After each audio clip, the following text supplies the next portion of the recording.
నువ్వు ఎక్కువగా ఏ చేతిని వాడతావు? నువ్వు అనుకున్న దానికోసం కాదు, నేను అడుగుతుంది ఎక్కువగా ఏ చేయి వాడతావు మౌస్ ని వాడడానికి.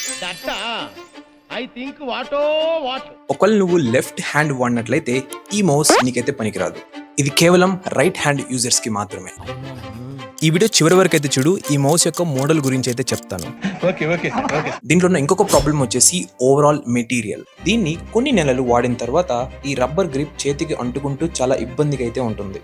ఒకవేళ మీ చేతులకి ఎక్కువ చెమట పడితే ఇక ఈ మౌస్ ని ఎలా కావాలంటే అలా కస్టమైజేషన్ చేసుకోవచ్చు. దీంట్లో సైడ్ 2 బటన్స్, థంబ్ బటన్, అలాగే 2 స్క్రోల్ వీల్స్ కూడా అయితే ఉంటాయి. అంతేకాదు ఈ మౌస్ ని 3 డివైస్ కి అయితే ఒకేసారి కనెక్ట్ చేయొచ్చు. అలాగే ఇది బ్లూటూత్ సపోర్ట్ తో వస్తుంది. ఇంకా మ్యాక్బుక్స్ అలాగే విండోస్ ల్యాప్టాప్స్ కూడా సపోర్ట్ చేస్తుంది. ఓకే, ఈ మౌస్ యొక్క మోడల్ వచ్చేసి Logitech MX Master 3S. Link అని కామెంట్ చేయి, నేను నీకు మెసేజ్ చేస్తా దీని ప్రైస్ గురించి తెలుసుకోవాలంటే.